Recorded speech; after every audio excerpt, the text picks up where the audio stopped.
चलिए दोस्तों, तो जो लोग आज लाइव स्ट्रीमिंग में जुड़े थे हमारे साथ और उनका क्वेरी मैं ले नहीं पाया था क्योंकि लाइट चली गई थी और वाईफाई का जो कनेक्शन था वो डेड हो गया था, तो उसके कारण से हम नहीं ले पाए थे। तो चलिए अब उनके लिए मैं थोड़ा सा छोटा सा वीडियो बना करके जो भी स्टॉक वो डाले थे, स्टॉक स्पेसिफिक क्वेरी जो भी थी, वो सब मैं इस वीडियो में कवर कर देता हूँ। तो ये क्वेश्चन था वरुण जी का कि housing and urban development corporation limited में क्या करना है। तो वरुण जी आप देखेंगे तो इसमें आपको क्लियर कट दिख जाएगा कि इसमें क्या करना चाहिए। तो इस कंडीशन में बहुत मुश्किल होता है किसी को कोई सलाह देना। आप देखेंगे तो यहाँ से ये ऑल टाइम हाई के आसपास स्टॉक गया है। ऑल टाइम हाई से यहाँ पे देखेंगे एक करेक्शन हुआ है। एक करेक्शन के बाद कभी कभी क्या होता है कि इमीडिएट जब मार्केट भागती है तो इमीडिएट ब्रेकआउट हो जाता है और स्टॉक यहाँ से भी डबल हो जाता है। जैसे अभी मान लीजिए 90 के आसपास का मेजर रेजिस्टेंस है, 90 का भी क्या है मेजर रेजिस्टेंस है। तो 90 के ऊपर जैसे ही जाएगा स्टॉक लगभग 170 180 के आसपास इजीली चला जाएगा। ये पहला सिनेरियो है। दूसरा सिनेरियो में क्या होता है, स्टॉक अब वीकली चार्ट में लगा देता हूँ, फिर मैं दूसरा सिनेरियो की बात करूँगा। तो दूसरे सेकंड सिनेरियो में क्या होता है कि आप देखेंगे तो इसके भी लॉन्ग टर्म चार्ट पे आप देखेंगे तो यही चीज़ हमें दिख रहा है। तो थोड़ा सा मंथली में देखते हैं एक बार, मंथली में कैसा दिख रहा है। चलिए, तो ये housing and urban development corporation limited का चार्ट है। तो ये मंथली कैंडलस्टिक चार्ट लगा हुआ है और 90 का भी आपको रेजिस्टेंस देखने को मिल रहा है क्लियर कट।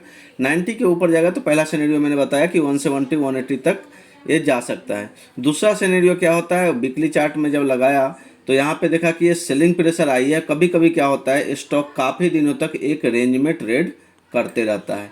तो हमें लग रहा है कि नीचे का लेवल जो होगा वो 68 का एक सपोर्ट बन रहा है, 68 का एक सपोर्ट बन रहा है। तो 68 के नीचे अगर जाता है तो फिर थोड़ा सा मुश्किल होगा स्टॉक के लिए।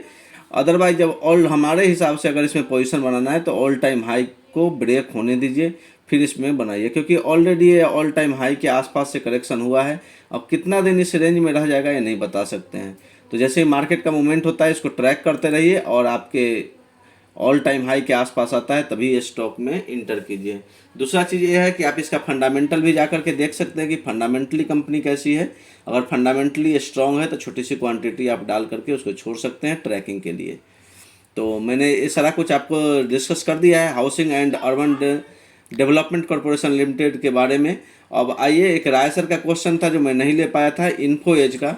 इन्फो एज हमें लग रहा है सर अभी फंसा हुआ है स्टॉक है, कुछ दिन अभी इस यहीं पे ये ट्रेड करना चाहिए इसी रेंज में। अगर ये जो इन्फो एज नौकरी जो है वो 4900 का लेवल ब्रेक करता है, 4900 जो यहाँ पे लेवल बन के आ रहा है, 4900 का अगर रेजिस्टेंस को ब्रेक करता है तब इसमें फिर ऑल टाइम के आसपास ये स्टॉक फिर से आपको 6400 6500 के आसपास जाता हुआ दिखेगा।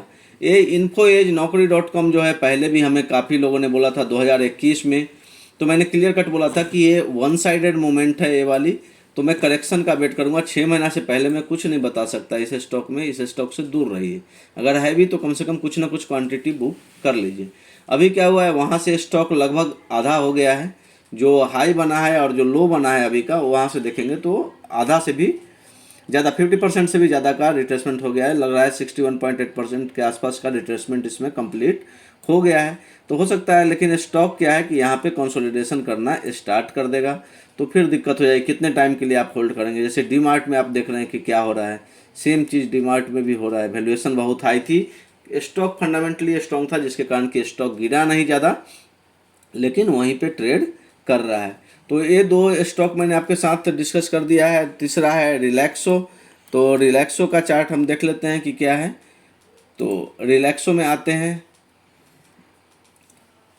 तो रिलैक्सो फुटवेयर का चार्ट मैंने ओपन कर दिया है और इसमें भी सेम पैटर्न बन रहा है। जो भी मूव आना था ये आ चुका है, उसके बाद करेक्टिव फेज चल रहा है। करेक्टिव फेज कितना लंबा चलेगा ये बताना बहुत ही मुश्किल होता है फ्रेंड्स, तो ये नहीं पूछिए तो अच्छा है। तो बेटर है कि जो ट्रेंडिंग स्टॉक है उसी के साथ बने रहिए तो ज़्यादा अच्छा है, बशर्ते कि ये करेक्शन वाले स्टॉक से। करेक्शन वाले स्टॉक में जब आप फंस जाएंगे तो बहुत टाइम ले लेता है और आपको पता नहीं चलेगा कि कितना टाइम आपने बिता दिया। तो यहाँ से देखेंगे तो एक जो यहाँ पे हमें ट्रेंड लाइन अगर हम ड्रॉ कर रहे हैं रिलैक्सो में, तो यहाँ पे दिख रहा है कि ट्रेंड लाइन का ब्रेकआउट है। तो कम से कम आप इसको 956 के ऊपर की क्लोजिंग होने दीजिए वीकली लेवल पे। एक बार माफ़ कीजिएगा, थोड़ा सा 956 के ऊपर एक क्लोजिंग होने दीजिए, फिर आप यहाँ पे एक बाइंग पोजीशन बना सकते हैं। आपका स्टॉप लॉस 900 का रहेगा। तो 900 का स्टॉप लॉस रहेगा कब? जब आपको 956 के ऊपर जाएगा तब बाइंग करनी है। अभी प्राइस जो चल रही है 903 का प्राइस चल रहा है, तो ये बिल्कुल अभी सपोर्ट के पास है। छोटा सा क्वांटिटी लेकर के इसमें रख भी सकते हैं, क्योंकि वीकली पे देख रहे हैं तो लग रहा है कि ये जो ट्रेंड लाइन एक रेजिस्टेंस का काम कर रहा था, उसके ऊपर एक बार जाकर के क्लोजिंग हो गई है और काफ़ी दिन सस्टेन किया है, काफ़ी वीक सस्टेन किया है। तो हो सकता है कि आपको यहाँ से एक मूव देखने को मिले। तीसरा स्टॉक था इन्फीबीम। तो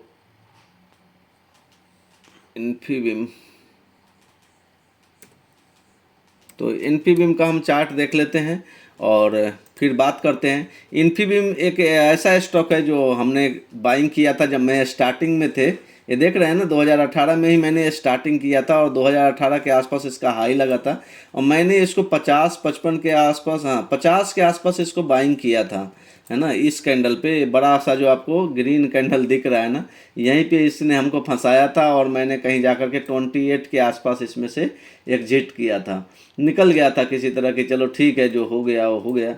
लेकिन 28 पे भी मैंने पूरी क्वांटिटी नहीं निकली थी और वो जाकर के कहीं वो 10-12 रुपये के आसपास कहीं जाकर के मैंने एक दिन सारे क्वांटिटी को इसमें सेल किया था। तो ये बहुत ही बिग लॉस था हमारा। लेकिन उस समय क्या था कि क्वांटिटी बहुत कम रहती थी, बहुत कम वॉल्यूम में ट्रेड करते थे, 10-5 हज़ार रुपये का खरीदते थे, तो ज़्यादा कुछ हुआ नहीं। लेकिन हाँ, उस समय भी अगर 500-600 का भी नुकसान होता था, 700 का नुकसान होता, तो लगता था कि बहुत ज़्यादा नुकसान हुआ है।